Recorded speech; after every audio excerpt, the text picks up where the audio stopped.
সবাইকে শুভ সকাল জানিয়ে শুরু করছি শ্রী ভরা শ্রীলঙ্কা ব্লগে।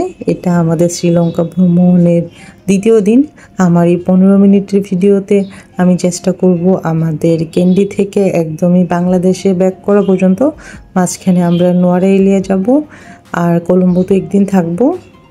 তো আমি সবগুলো জায়গার ভিডিও একটু একটু করে দিচ্ছি, কারণ এই 15 মিনিটের ভিডিওতে এক সপ্তাহের ভিডিও তো ধারণ করা যাচ্ছে না। তো আমি চেষ্টা করব যারা নতুন যাচ্ছেন আমার মতো শ্রীলঙ্কাতে, তারা যেন কিছুটা ইনফরমেশান পান। আর এখন দেখতে পাচ্ছেন ক্যান্ডি লেক, আর এটা হচ্ছে ক্যান্ডির একটি শপিং মল। আমরা মানি এক্সচেঞ্জ করতে গিয়েছিলাম এখানে। ওদের ড্রেসটা আমার অনেক ভালো লেগেছে, এই জন্য একটু দেখালাম আপনাদেরকে। এটা হচ্ছে ওদের ট্রেডিশনাল ড্রেস। পাশে আমার হাজব্যান্ড মানি এক্সচেঞ্জ করছে, আর পাশে এই ড্রেসটা রাখা ছিল। অনেক সুন্দর ড্রেসের জুয়েলারিগুলো দেখেন, ওদের ট্রেডিশনাল ড্রেস। তো যেতে যেতে আমি আপনাদেরকে আমাদের কত টাকা খরচ পড়েছে, হোটেল কস্ট কেমন ছিল, সেগুলো শেয়ার করবো আপনাদের সাথে। তো যাক, আমাদের সকাল থেকে খাওয়া হয়নি ক্যান্ডিতে। এটা একটা বুফে রেস্টুরেন্ট, এটার নাম হচ্ছে প্যারাডেনিয়া রয়্যাল রেস্ট হাউস। এটা একটা হোটেল এবং রেস্টুরেন্ট। আমরা তো অন্য হোটেলে ছিলাম ক্যান্ডিতে একটা হোমস্টেতে ছিলাম। ওইটার পার নাইট প্রাইস পড়েছিল আমাদের 5000 টাকা করে। এটা শ্রীলঙ্কান টাকায় 5000 করে। তো আমরা ওখানে 3টা রুম নিয়েছিলাম, আর ওটার নাম ছিল দ্য এমিলিয়া। ওইটার ভিডিও আছে আমার চ্যানেলে, আলাদা করে চাইলে দেখে নিতে পারেন। তো ওখান থেকে আমাদেরকে ট্যাক্সি করে দেয়, ট্যাক্সি না ঠিক মাইক্রো আর কি, বিশাল মাইক্রো একটা। তো ওইটা দিয়ে আমরা ক্যান্ডি সাইট সিং করতে করতে যাব নোয়ারেলিয়াতে। তো নোয়ারেলিয়াতে স্টেশন করে তারপর আমরা চলে যাব নিগম্বো শহরে, মানে কলম্বোতে আর কি। নিগম্বোতে আমাদের হোটেল নেওয়া আছে। তারপর নিগম্বোতে আমরা একদিন থেকে তারপর চলে যাব বাংলাদেশে। তো মাঝখানে একটু একটু করে আমার ভিজিটের জায়গাগুলো দেখাবো আপনাদের সাথে। তো এখানে 1000 টাকা করে আমরা 4জন 4টা মানে প্লেট নিয়েছিলাম। তো ওখানে খাওয়া দাওয়া শেষ করে আমরা চলে আসি একটা চা ফ্যাক্টরিতে, গ্ল্যানলুজ tea factory and tea centre. এখানে আপনারা কি চা কীভাবে কারখানাটা বানানো হয় সব কিছু দেখাবে, এবং তারপর আপনাকে চা টেস্টিংয়ের জন্য এখানে নিয়ে আসবে, যেখানে আমাদেরকে বিভিন্ন ধরনের এটা দেওয়ার কারণ হচ্ছে আপনি টেস্ট যদি ভালো লাগে তাহলে ওদের একটা শপ আছে, ওখান থেকে আপনি চা কিনতে পারবেন। এখানে যে বিভিন্ন ধরনের চা আছে উনি আমাদেরকে চা আছে। এটা টি ফ্যাক্টরি থেকে বের হয়ে এই সুন্দর জায়গাটা, টি ফ্যাক্টরি থেকে আমরা গ্রিন টি কিনেছিলাম। তবে যথেষ্ট এক্সপেন্সিভ লাগছিল আমার কাছে চাগুলো, এই জন্য আমরা যেহেতু এতক্ষণ ঘুরিয়েছে আমাদেরকে চা খাওয়ালো, এই জন্য আমরা 2 প্যাকেট গ্রিন টি কিনেছি। তাও ওই গ্রিন টির দাম পড়েছে প্রায় 1000 করে 2000 টাকা। তো এই জায়গাটার নাম আমি জানি না। এখানে চমৎকার সুন্দর একটা ঝর্ণা, এটা ক্যান্ডি থেকে আমরা যখন নোয়ারেলিয়ার দিকে আসছিলাম তখনকার রাস্তার পরে এই সুন্দর ঝর্ণাটা। তো আমি জুম করে একটু নিয়েছি, এটা অনেক দূরে ছিল। আরেকটা ঝর্ণা কিছুক্ষণের মধ্যে দেখতে পারবেন, সেই ঝর্ণাটা একটু কাছে, যে এটাও কাছেই, যে আমরা রেলিং ধরে দাঁড়িয়ে আছি, কিন্তু এটার যে উৎসটা অনেক দূরে। তো এটা আমি জুম করে নিয়েছি। এটা আমাদের গাড়ি, এই টানেলটা দিয়ে আমরা এখন যাব। টানেলটা অনেক সুন্দর হয়েছে, দেখতে পাচ্ছেন টানেলটা অনেক সুন্দর লাইটিং করা, আমার অনেক ভালো লাগছে। আমি জুম করে একটু নেওয়ার চেষ্টা করছি, বাট বেশি জুম হয়ে গিয়েছে। তো আমরা যে যাচ্ছি এটার ভাড়া পড়েছিল 25,000 টাকা এই মাইক্রোটা। তবে ড্রাইভার সাহেব অনেক ভালো ছিল, অনেক হেল্পফুল, এবং আমরা যেখানে তো এখান থেকে আমরা চলে যাই নোয়ারেলিয়াতে রাতে আমরা থাকি। রাতে আসলে যেতে যেতে অনেক রাত হয়ে গিয়েছিল। নোয়ারেলিয়াতে লোটাস ডেতে আমরা ঘুমিয়েছিলাম রাতে। ওইটা হচ্ছে একটা কন্টেনার হাউস। তো ওখান থেকে ঘুম থেকে উঠে আমরা আসলে তেমন কোথাও যাইনি, ডিরেক্ট চলে আসি স্টেশনে। রাতে অন্ধকার হয়ে গিয়েছিল। তো আমরা ট্রেনে করে যাচ্ছি এল্লার দিকে। আমাদের প্রাইস পড়েছিল টিকিটের পার পারসন 90 টাকা করে।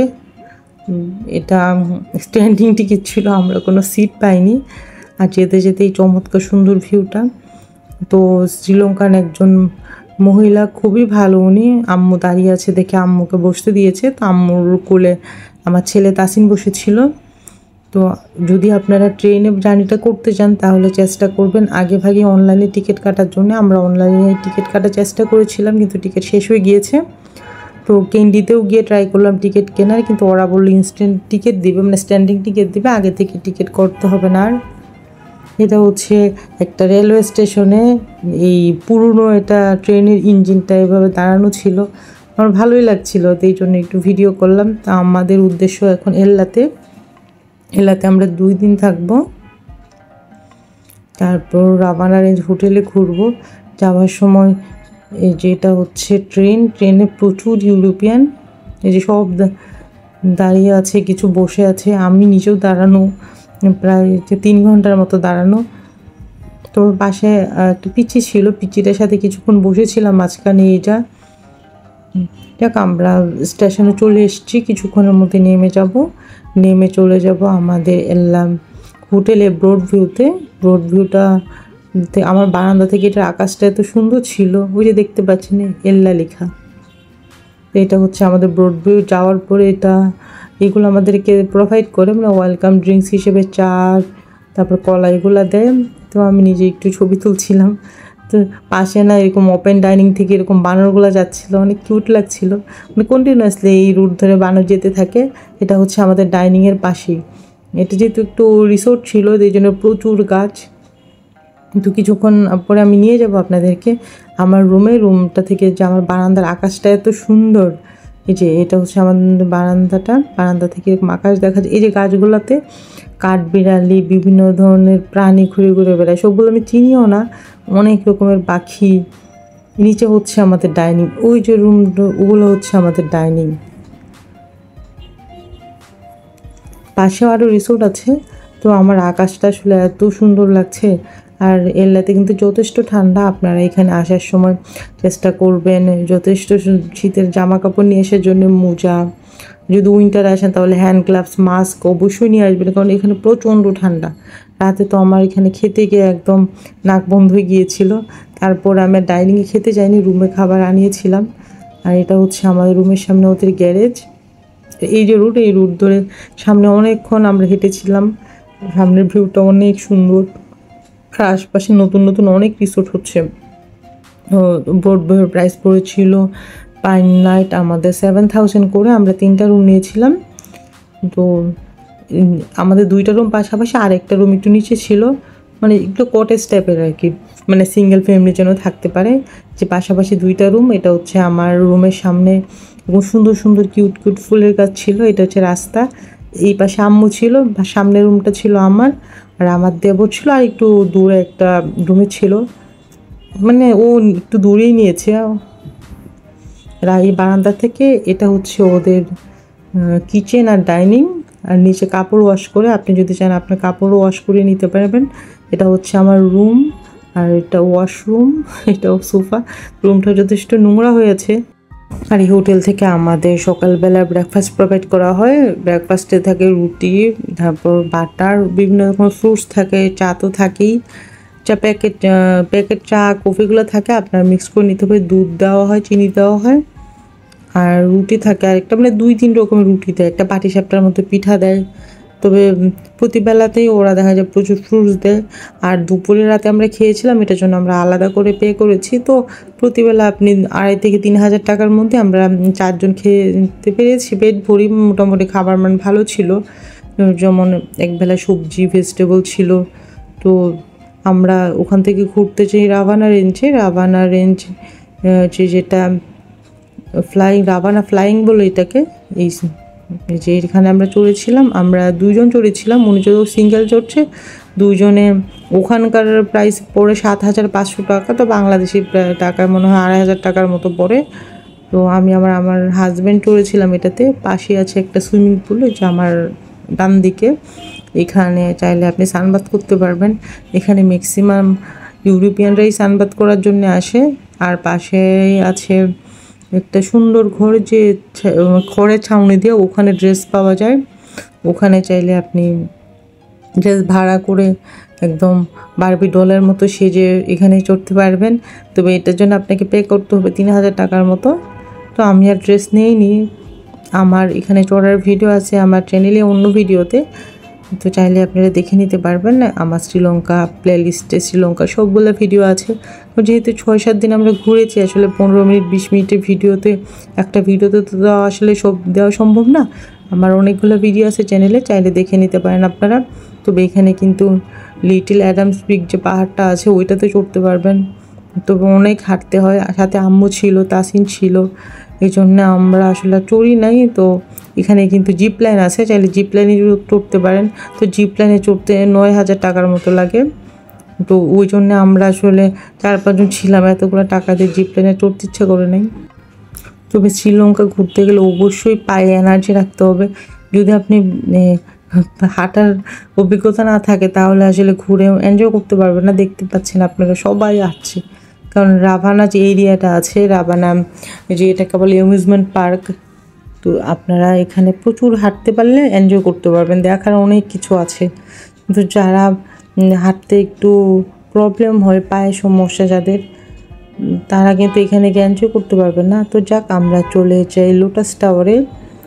এটা হচ্ছে লোটাস টাওয়ারের ভিতরে। তো লোটাস টাওয়ারে আমরা একদম ভিতরে চলে এসেছি। তো এখানে বিভিন্ন কিছু ডিসপ্লে করা হয়। এখানে হচ্ছে তাসিন আমার ছেলে, সে ডিসপ্লেগুলো দেখছে। তো লোটাস টাওয়ারের ভিতরে প্রবেশ করতে গেলে কিন্তু টাকা লাগবে। টিকিট প্রাইস ছিল 6,100 টাকা করে পার পারসন। তো চাইলে আপনারা ভেতরে প্রবেশ করে এনজয় করতে পারবেন, আর অনেক সুন্দর সুন্দর পিকচার তুলতে পারবেন। তারপর কলম্বো সিটিটাকে অনেক সুন্দর দেখতে পারবেন। নিচে অনেক সুন্দর রেল লাইন আছে, উপর থেকে দেখা যায়। তো লোটাস টাওয়ারের অনেক ভিডিও আছে আমার চ্যানেলে। তো আমরা এখন যাচ্ছি আমাদের নিকম্বো সিটির উদ্দেশ্যে। নিকম্বোতে আমাদের যে হোটেল আছে ওইটার নাম ছিল নিকম্বো সিগনেচার ভিলা। তো আমরা ওখানে 2টা রুম নিয়েছিলাম। 2টা রুমের দাম ছিল 10,000 টাকা, মানে 10,100 টাকা ছিল ওই 2টা রুমের দাম। তো আমরা যেহেতু ওখানে এক রাত থাকবো, এই জন্য 2টাই নিয়েছিলাম। এর আগে না, আম্মুর উনি ডাবল বেড ছিল একটা, মানে একটা রুমের মধ্যে ডাবল বেড ছিল, আর একটাতে ছিল একটা বড় বেড। তো ওখানে আমি, আমার হাজব্যান্ড আর আমার বেবি ছিল। যে আমরা যাচ্ছি নিকম্বোর উদ্দেশ্যে। যাওয়ার সময় এই ভিউগুলো অনেক সুন্দর। শ্রীলঙ্কা আসলে অনেক সুন্দর। অনেকে বলে এটা দেউলিয়া দেশ, আসলে আমার কাছে মনে হয় দেউলিয়া দেশ এরকম বাংলাদেশ হলেও ভালো হতো, এত সুন্দর। এটা হচ্ছে নিকম্বোতে আমাদের হোটেল। এটা ছিল আমার রুম, আর পাশে এটা ছিল আমার দেবরের রুম। এটা হচ্ছে রিসেপশন। এই সোফা আসার পরে আমাদেরকে ড্রিঙ্ক দেওয়া হয়। তো ওখানে ছিল লেবু শরবত ছিল। তো আমরা ফ্রেশ ট্রেশ হয়ে বিচে ঘুরতে যাব আর খাবো। ক্ষুধা লেগেছে, আমরা আসলে খেয়েছি অনেক আগে, প্রচণ্ড ক্ষুধা। আর বিচ দেখার জন্য তো সবাই এক্সাইটেড। আমরা সবাই রেডি হয়ে বের হয়ে গিয়েছি। তো আমরা পায়ে হেঁটে বিচে যাব। এখান থেকে বিচে 15 মিনিট লাগবে পায়ে হেঁটে যেতে। তো আমাদের এখানে রিসেপশনের যে আছে উনি আমাদেরকে বলে দিয়েছে এখানে ডাইনিংও আছে, আমরা যদি খেতে চাই তাহলে আগে ভাগে ওনাদেরকে বলতে হবে। তো আমরা হেঁটে হেঁটে যাচ্ছি আমাদের বিচের উদ্দেশ্যে। তো এর আগে আমরা খেয়ে নিব, কারণ রেস্টুরেন্টগুলো শ্রীলঙ্কাতে খুব আর্লি বন্ধ হয়ে যায়। কারণ অন্যান্য জায়গায় যেমন 9টা-10টা পর্যন্ত খোলা থাকে, এখানে হয় কি 8:30টার পরেই ম্যাক্সিমামই বন্ধ হয়ে যায়। দেখতে পাচ্ছেন এখন মনে হয় 7:30 বাজে, এর মধ্যেই সব ক্লোজ। এটা হচ্ছে সেই রেস্টুরেন্ট যেটাতে আমরা খাবো। এটার নাম হচ্ছে ইটস রিজেন্ট নিকম্বো এটার নাম। এটা হোটেল এবং রেস্টুরেন্ট, পিছনে হচ্ছে হোটেল, সামনের দিকে রেস্টুরেন্ট। তো রাত হয়ে গিয়েছে, তো এই জন্য একটু অন্ধকার। এই যে আমরা এখানে রাইস অর্ডার করেছিলাম 4টা রাইস অর্ডার করেছিলাম, সাথে একটা ফিশ ছিল। শ্রীলঙ্কা আসলাম, সি ফুড তো একটু খেতেই হয়। আর চিকেন ছিল, ভেজিটেবল, তারপর এরকম প্যাকেজ ছিল।